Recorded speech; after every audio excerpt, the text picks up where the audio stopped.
What's going on, Broncos fans? I am back here again to do another video. I hope all of you guys are having a great off season, enjoying the time off from football. Obviously, we're kind of right in the middle of the off season, but a lot of activity is about to get underway, and the new league year is about to start next month. You got the NFL scouting combine happening next week, so the new league year is about to kick off, and a lot of news is about to start coming out regarding the Broncos and just the entire league. But right now we're kind of in a dead area for news, just because we're waiting for that new league year to start, and waiting on the combine. We're just kind of playing the waiting game right now as football fans. There has been one thing in particular that has been a constant news item that keeps coming up when you hear the Broncos talked about in the local media here in Denver, or even on a national scope in the national media, whether it be on Fox Sports, ESPN, you name it.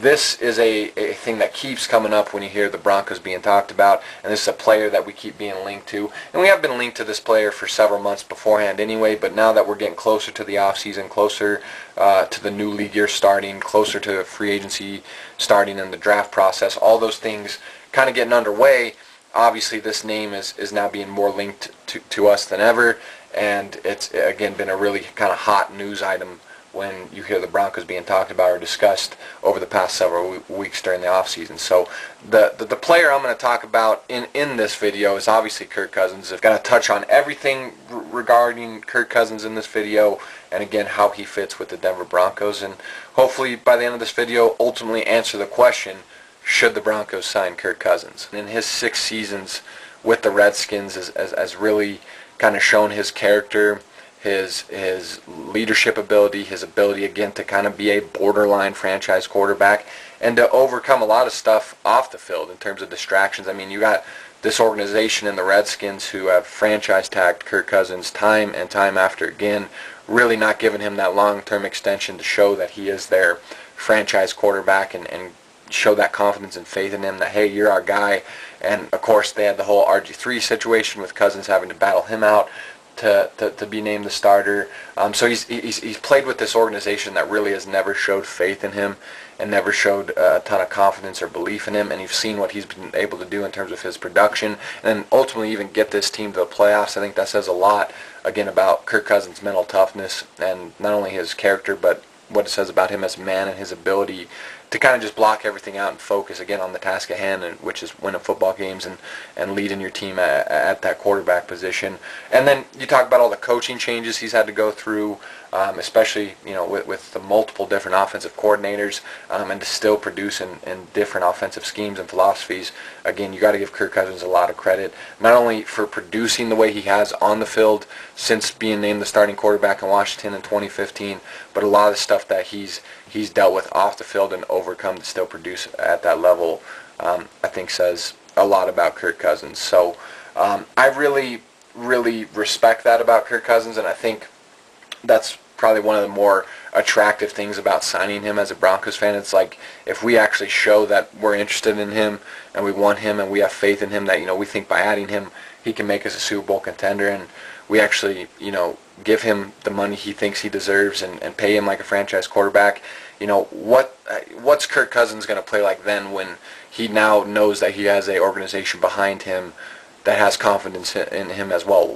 What's his confidence level going to go to after that? I think that's one of the more intriguing things about signing Kirk Cousins, because you've seen how he's played for an organization that's shown no confidence in him, pretty much, virtually no confidence in him or faith in him as a franchise guy. So it'll be interesting to see how he performs with a organization showing that confidence and backing him up. So that intrigues me about signing Kirk Cousins, is maybe by giving him this big deal and showing faith and confidence in him, going to elevate his play even more. It's a guy that's thrown 81 touchdowns, 36 interceptions, 13,176 yards since being named the starting quarterback for the Redskins in 2015. He also has 7 fourth-quarter comebacks, 11 game-winning drives, and a number you love seeing if you're a Broncos fan, especially given our kind of accuracy issues at the quarterback position of late especially, is Kirk Cousins since 2015 has completed 67% of his passes, which is just ridiculous. So again, the production is there. This is a guy that since 2015, you look at his numbers compared to guys like Tom Brady, Aaron Rodgers, Drew Brees, Cam Newton, Matt Stafford, Russell Wilson, Matt Ryan, Big Ben, Phillip Rivers. I mean, name the elite of the elite. His numbers since 2015 that I just rattled off are comparable to any of those guys in that span. And this is a guy that also has 13 rushing touchdowns since 2015. That's third most behind Cam Newton and Tyrod Taylor. So, I mean, that's something I don't think anyone would expect. But again, showing his ability to make plays as an athlete with his legs, extend plays outside the pocket, and again, he's a lot more mobile than you think. So this is a guy that really can do it all at the quarterback position, and again, has that mental toughness. You've seen what he's dealt with in Washington and overcome. He does have a 24-23-1 career record as a starting quarterback for the Redskins since 2015, which is not going to blow you out of the water. He is 0-1 in the playoffs, so you got to kind of manage that. You know, is that worth, you know, a guy with that record worth $30+ million a season? I don't know, but the production is there. The production is definitely there. You could argue his two best receiving options throughout his time in Washington were a running back in Chris Thompson and a tight end in Jordan Reed. Now, I know he had Pierre Garçon and Deshaun Jackson for a season or two there in Washington, which was a great tandem, but throughout his time in Washington, he really has had a limited amount of weapons. I mean, you look at in 2015, his first year as the first starting season as the starting quarterback for the Redskins, his top two wideouts were Jordan Reed and Pierre Garçon. They finished with 952 yards and 11 touchdowns for Reed and 777 yards and 6 touchdowns for Garçon. In 2016, his top two weapons were Garçon and Jamison Crowder. They finished with 847 yards and 7 touchdowns for Crowder, 1,041 yards and 3 touchdowns for Garçon. And this last season, his top two receiving threats were Jamison Crowder once again and Josh Doctson. Crowder finished with 66 catches, 789 yards and 3 touchdowns, and Doctson finished with 35 catches, 502 yards and 6 touchdowns. So none of those numbers are blowing you away. And again, the talent that he's kind of had there, it's been very limited. So people are like, well, what happens if you bring Kirk Cousins into this offense with a guy like Bill Musgrave at the helm at the offensive coordinator, his system? Kirk Cousins, I think, kind of pretty fits really well into his offensive philosophy and scheme. And then you give him the offensive weapons that we have, like Demaryius Thomas and Emmanuel Sanders. You give him that receiving tandem. You give him a running back like C.J. Anderson and an emerging young running back like D'Angelo Henderson, who looks like a star in the making. You got young emerging weapons like Carlos Henderson, who missed all of last year, rookie wideout, who I think this year is finally healthy, going to be great. You got Jake Butt, an emerging young tight end, who knows what he could be with a quarterback like Kirk Cousins. So that's kind of the argument for signing him. It's like, look what he's been able to do with those limited weapons. Again, no disrespect to guys like Jamison Crowder and Pierre Garçon and Josh Doctson and Jordan Reed, but none of those. You look at some of the numbers they put up with Kirk Cousins. I think Emmanuel and DT could easily put those numbers up in their sleep. I mean, you look at DT. This is a guy that's finished with over 1,000 receiving yards 5 times throughout his career, over 1,300 receiving yards 4 times, over 90 catches 5 times. Has had 6 seasons with at least 5 receiving touchdowns. Emmanuel Sanders, he's had 1,000 receiving yards at least 3 times, over 75 catches 3 times, over 5 touchdowns 3 times. So these are guys that have consistently put up better numbers than pretty much any wide receiver or receiving weapon that Kirk Cousins has ever played with in Washington, and that was with less talent at the quarterback position in Paxton Lynch and in Trevor Siemian and in Brock Osweiler. So in these and in a older and fading Peyton Manning. So it's like you've seen the level of production that these guys put up with those guys, and having kind of a limited player at the quarterback position. Who knows what they could do with a guy like Kirk Cousins, who has put up the numbers that I rattled off to you earlier with the limited weapons that he's had. So bringing in Cousins with our offensive weapons definitely could be a plus. And again, you're talking about a quarterback that delivers in crucial moments and delivers in the big moments, and has in Washington again since 2015. 7 fourth-quarter comebacks, 11 game-winning drives. We need that at the quarterback position. That guy that delivers in the crucial moments and has that clutch gene, if you will. But kind of on the flip side of things, looking at some of the, I guess, negatives of why you wouldn't want Kirk Cousins. The thing I hear a lot of people say is, well, Kirk Cousins, he played with a bad offensive line in Washington, so there's no reason to think he can't succeed under a bad offensive line in Denver. But you look at Washington's offensive line compared to our offensive line. Again, this is just since 2015, since Cousins was named the starter in Washington. Since 2015, the Redskins' offensive line gave up 91 sacks in that 3 seasons with Cousins as a starter. Since 2015, the Denver Broncos' offensive line has given up 131 sacks. That's a 40-sack difference. The worst season that Washington's O-line had with Cousins as a starting quarterback in terms of giving up sacks was last year. They gave up 41. For us, our worst year in that 3-year span was last year as well. We gave up 52.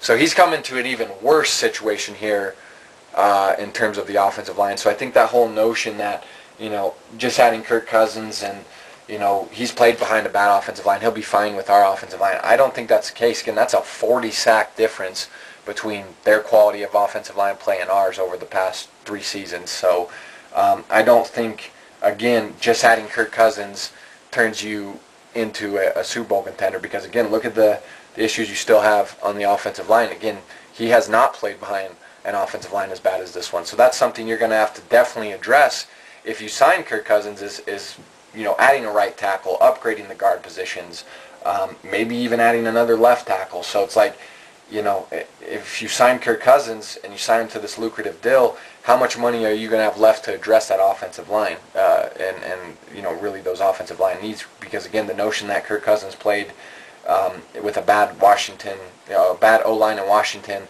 and that he'll be fine here in Denver, it's not the same thing. It might have been a bad offensive line in Washington. It's been a atrocious offensive line here in Denver over the past 3 seasons. Signing him to this lucrative $35+ million deal a season, is going to leave you kind of cash strapped for the foreseeable future, especially this offseason, and making additions again in free agency, adding someone like Nate Solder who could help your offensive line. You're not going to be able to do a move like that or make a move like that because you're not going to have any money left because of what you've given to Cousins. So ultimately it's an interesting position the Broncos are in, because I think Kirk Cousins is an upgrade, and I think he is a guy that would be a huge addition to our team. I think he would definitely improve our team. We would not be 5-11 with Kirk Cousins for sure. Back to the thing you have to ask yourself as a Broncos fan, the thing you have to ask yourself if you're John Elway, if you're Vance Joseph, does the timing of this make sense, right now to sign Kirk Cousins for the Broncos given our current roster, and does he really, just adding him, make you a Super Bowl contender? And I don't think it does. I don't think I would sign Kirk Cousins because mainly I don't think the timing's right. I think the current structure of our roster, I don't think just adding Kirk Cousins is going to take us from 5-11 to 11-5 or 10-6 or whatever, 12-4 again, get a top 2 seed in the AFC, and we're right back competing for a Super Bowl. I don't see adding Kirk Cousins putting us right back in the mix there. I think getting him would definitely fill a enormous hole for us, and maybe the biggest hole we have, absolutely, and give us a franchise quarterback that we desperately need, but we'd still have, several holes behind that need to be filled for us to even think about, becoming Super Bowl contenders again or getting back to the Super Bowl. So I think this notion that the Broncos are, closer to a reboot than a rebuild is foolish by the fan base. And again, I think it's kind of the Broncos fan base and maybe the media and, kind of the arrogance that they have or the foolishness that they have that every year we're going to compete for Super Bowls. It's not that easy, man. It really isn't. And just because we've competed in the past doesn't mean we can compete right now and that we have the roster to compete right now. We still have a lot of holes to fill, and I think just adding Kirk Cousins, he's not just a Band-Aid, that's you're gonna put over the wound that needs 10 stitches and you're good. Like this is going to be more of a process and a rebuild, and I think people realize, and that's, to me, ultimately, should we sign Kirk Cousins? That's ultimately why we shouldn't, because I think the timing doesn't make sense. And again, does it make sense financially for the Broncos to get into a bidding war with a team like the Jets or a team like the Browns, or say you got some, one of these dark horse teams like the Vikings or the Jaguars or the Cardinals, whoever come in and they dump a bunch of cap space in trades and try to make this lucrative offer to Kirk Cousins? Does it make sense for us financially to get in a bidding war with these other teams and sign Kirk Cousins to this humongous deal, making the highest paid player in the NFL, highest paid quarterback, and then be cash strapped for the coming years, and in this current offseason with free agency and not be able to address the other needs that we have that desperately need to be filled for us to even, again, contemplate or consider being Super Bowl contenders. So that's the thing. Adding Kirk Cousins really make you a Super Bowl contender. And I think if, as a Broncos fan, you think just adding him alone and signing him is going to make everything better and we're right back into the Super Bowl mix, I think you're playing yourself, and I think you're foolish and you're short-sighted, quite frankly. So ultimately, that's why I wouldn't sign Kirk Cousins, because I just don't think the timing and the fit right now in 2018 makes sense for not only us, but also Kirk Cousins. I think there's better fits out there for him. And ultimately, what I'd like to see the Broncos do is I would like to see us draft a quarterback. And I would like to see us do it with that fifth pick, whether it be, hopefully, Baker Mayfield, maybe, Josh Allen, maybe Sam Darnold, maybe Josh Rosen. If we can get one of these young guys, maybe trade back, get a guy like Lamar Jackson, who I have way more faith in than people like Bill Polian, who I think is, living in the olden days in terms of the way they scout and think of football and the current state of the NFL. He's living in 1985, with all due respect to Bill Polian. So I would much rather see us draft a quarterback and develop a young guy and think, more bigger picture view here, and instead of trying to win, in this next 4 to 5 year window where you're really not even, winning, because you're going to still have to make all these other moves to even get, your team back to a Super Bowl contender. Not just adding Kirk Cousins is going to do that for you. Do you really want that 4 or 5 year window of potentially winning, or do you want a 10 to 12 year window by drafting a young quarterback, building your team with him, because it makes sense given our current roster and the timing? Again, we're a young roster. We're 5-11. We got a lot of holes on the defensive side of the football, and of course on the offensive side of the football.